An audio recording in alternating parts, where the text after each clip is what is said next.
thank you. And I think you hit the nail on the head.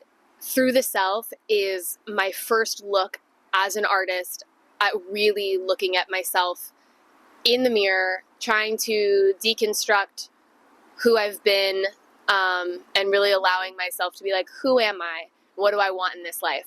Wildflower Woman, it didn't start out as an EP, but this collection of songs that turned into it is all about, now that I've kind of looked in the mirror a bit and done some deep self-work, I want to let myself bloom and blossom. And that's what the Wildflower Woman EP, I think, really is about, how all of us are resilient like wildflowers, and life is just always changing, and we're always changing. And I think we often put ourselves into boxes of like, this is who I am, and this is what I want, and this is what I know. And the older I get, the more I realize that it's continually changing. And Wildflower Woman is my ode to allowing yourself to just step into that and be like, yes, I've looked at myself, I am doing the self-work, and I'm allowed to change, and I'm allowed to bloom and blossom and grow.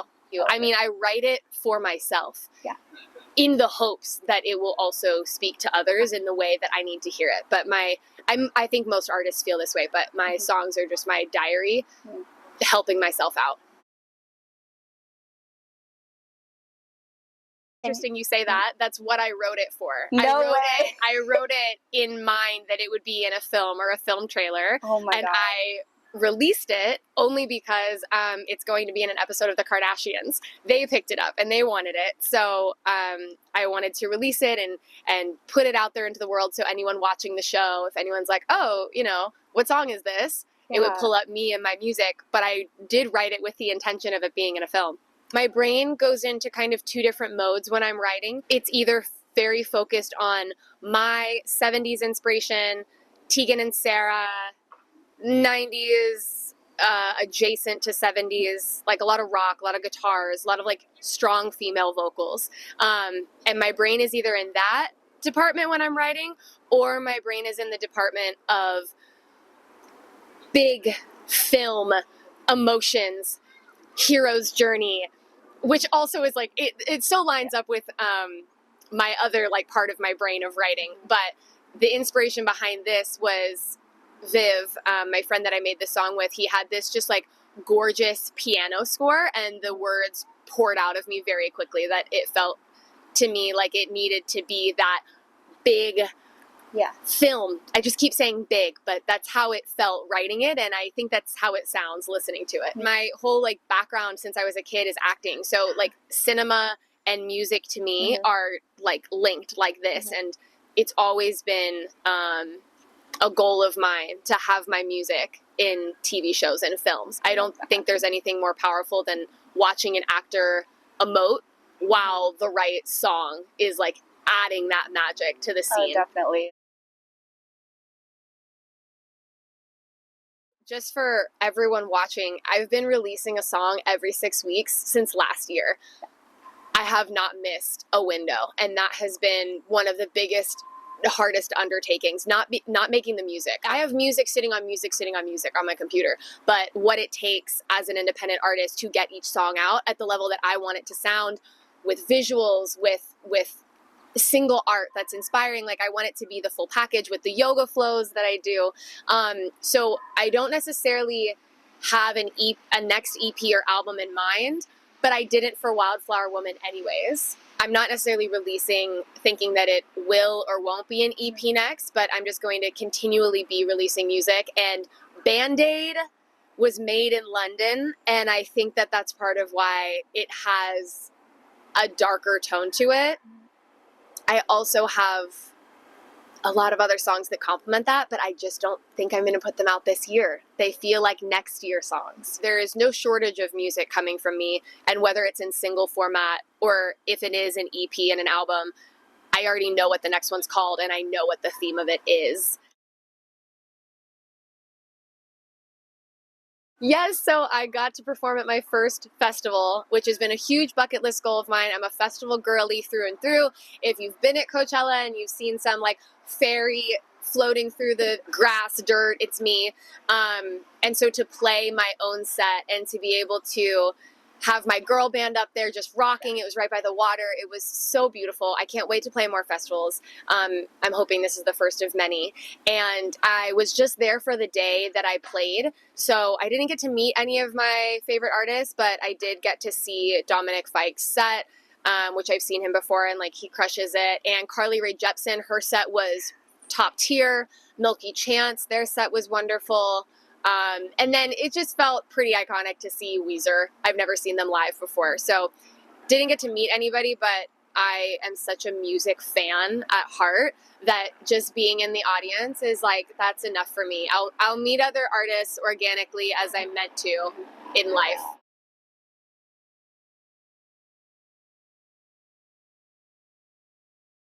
Yes, I feel the same way about it, everything that you just described.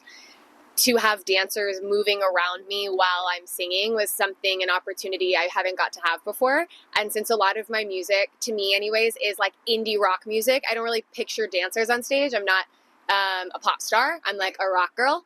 But I make cinematic versions, so very violin, movie heavy versions of my songs. And being able to do that performance made me think in the future I would love to do a concert where it's just cinematic versions and lots of candles or whatever we can do to not light the place on fire and dancers for every song. So it inspired just so much in me, which ties into how it came about. This incredible choreographer, Mark Meismer, choreographed a piece with the space to my song Shift and Go Cinematic, and I got to do it live with them in Glendale at the Alex Theater.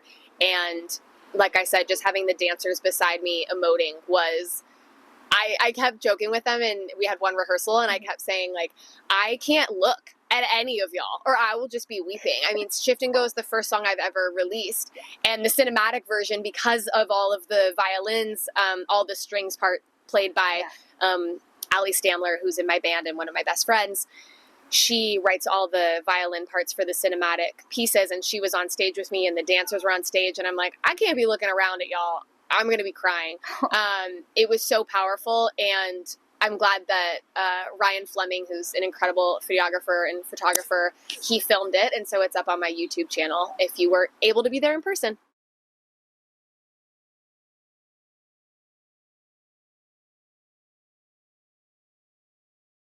So with yoga and meditation, I've been practicing and teaching like on and off for, I don't know, 8 years now. And kind of like how my film background pours seamlessly into my music, I can't help but put all of my loves together. Like yoga and meditation are just a part of who I am, and my music is my life's journey of who I am.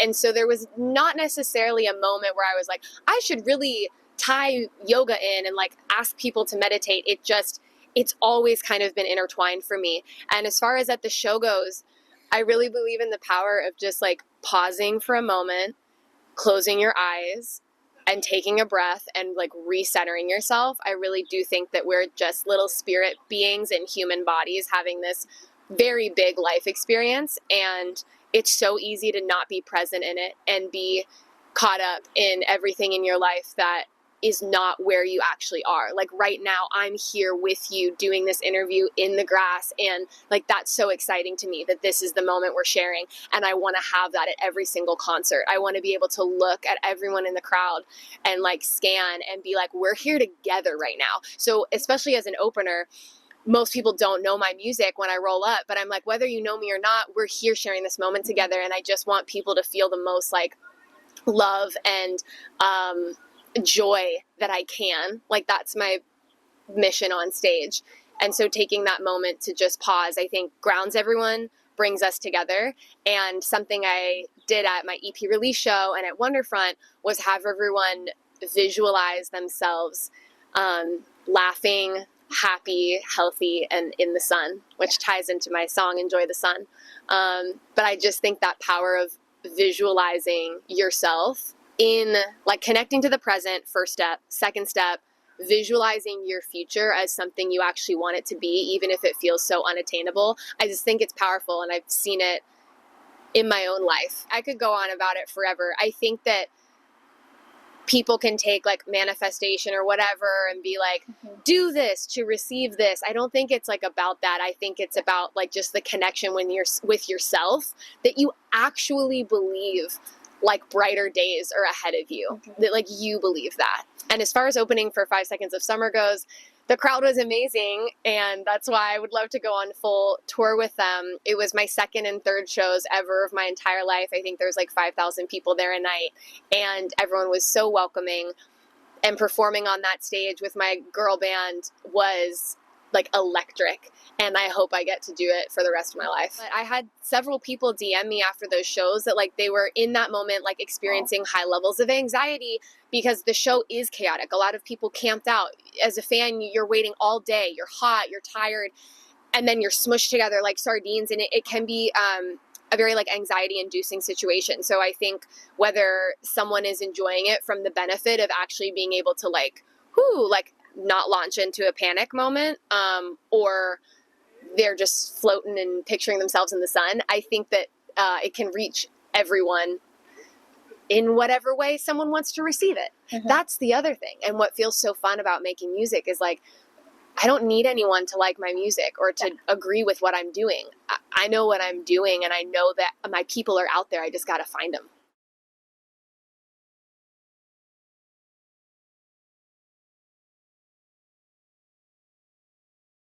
I think that we are one with nature. The wildflower is just the perfect example. And like you said, and like I've said, these flowers grow on the highway with semi-trucks flying by them. And that is what life feels like a lot of the time. But like they're rooted, and they're still soft, and they don't become hard. And I think that we just go through so many painful earth lessons that it is way easier to become hard and closed off and protective. And in some seasons of life, I think we do have to kind of draw inward, whatever, to survive.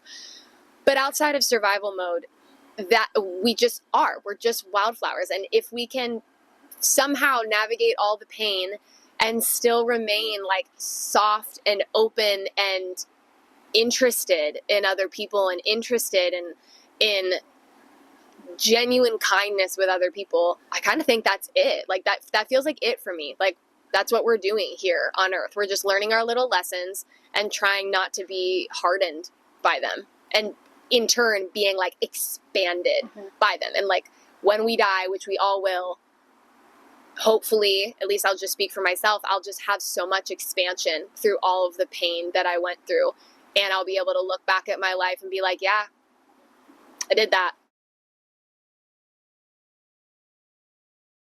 The meditations that I have on each EP are 25 minutes. On my YouTube channel, I have like a 10-minute guided meditation for sleep and box breathing for anxiety and like a few other things. I don't know if I would put out an album of like just guided meditations, but I would love to put out an album of meditation music that perhaps has a couple guided meditations on it. For that, I feel like I would need to collaborate with someone who's really passionate about making like, I mean, you could meditate to any music, but really just like making meditation music. I'd love to collaborate with someone on that and make it a really thorough body of work for people. As far as the cinematics go, eventually there will be an album where it's just all the cinematic versions, just so that everyone can rinse it front to back. Maybe put it out on vinyl. Think that would be cool. Would love to have any of my music on vinyl. But yeah, I think in the short term, the guided meditations I have out now are what I would want people to absorb from me until I have like a co-creating partner that could do a full-length album on the music side. Calm, if you're watching this, listen, it's not too late to open my email and have little Luna be a part of Calm. I've tried, and I'll just keep trying.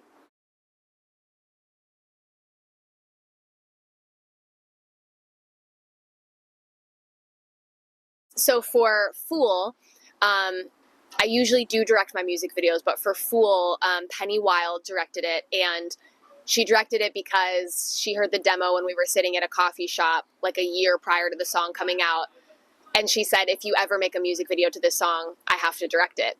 And I said, okay. And then I was ready to do the music video, and I'm like, tell me your treatment. Like, what are you thinking? And it's always a collaboration, but for that one, it was really special to let her take the reins. Whenever I'm directing, my first favorite part about it is that I try to, as best as I can on my indie budget, bring in people so that everyone can be doing their superpower. And I think when you're able to hire people to do their superpower, everything turns out better. So on an indie budget, I'm always wearing multiple hats, and so are pretty much everyone that I hire. But I do try to space it out so that people can show up and really like do what they're passionate about. And I think that that translates in the final product, rather than trying to make someone wear a bunch of hats that they're not like comfortable with or in the know of. And so for directing, my first favorite part is that I try to surround myself with people who help me get the shots. Like my DP, Gabe Kimson, is amazing. And my videos, even with me directing, wouldn't look like they would without him. And my creative partner, Jade, is my like just companion in everything creative. So my favorite part is being able to hire everyone, bring everyone to set, be like, here's the vision, and help execute it. And kind of, I don't know, I don't play sports, but I do feel like directing or being the lead singer and hiring in a band is like the position of leadership that I feel comfortable in and really enjoy. My other favorite part about directing is that I get to sneak in all of these little symbols and color coordination and things that mean a lot to me, and one day maybe they'll mean things to the fans that find the little hidden Easter eggs. But I think that that stuff is so fun, because one day I'm gonna be like old and wrinkly, and I'll get to watch these videos back and be like, oh yes, there's that book that I read in 6th grade that I love, that I snuck into the shot, or whatever it was that inspired me at the time. The industry is opening up more for women on set. There's also a lot of misogyny still happening on set and in the DJ world, and this isn't new news, and you don't need me to tell you that. But what's fun about my sets is that I'm the leader, and so I'm caring about everyone on set, regardless of gender, and just trying to make it a positive environment. And I think that also goes back to like being a child actor. I am very fortunate that I got to have pretty positive experiences on set, but I have also witnessed just horrendous sets where everyone's in a bad mood, people are screaming at each other, and that's just not what I want to participate in. The first thing is just that my music's going to be in the Kardashians, and I'm just so excited to see what happens with that. So I'm excited that that is coming out, and excited that my music gets to be exposed to that whole fan base that the Kardashians have built, which is an incredibly large fan base. And then just new music continually, and more yoga flows for my music. So I feel like people are like, stay tuned, and like they don't mean it, but I actually mean it. Like, I have so much to give, and I just hope I keep getting to give it. Sunset by Caroline Polachek. I mean, I feel like it's a sin if I don't say Almost Famous. I'm literally in the Penny Lane code as we speak. I want to go on a full tour with 5 Seconds of Summer. I got to do 2 shows with them, and it was so magical, and their fan base is some of the best people I've ever met. So I want to do a full tour with them. I actually have thought about this, but not being the ruler. That's too much pressure. But I always say if I had a superpower, mine would be making people understand each other that are having a miscommunication. So 2 people, I often see them like talking, and they're both saying different things, and I just want to help people be like, oh, I disagree with you, but I understand what you're saying, and like I see you and I get you. That would be my like golden rule I made everyone, try to learn. Oh, that's such a good question. Oh, it's so stereotypical, but like, I just love Youngblood, and I really want to do a cover of it at some point with like my tambourine.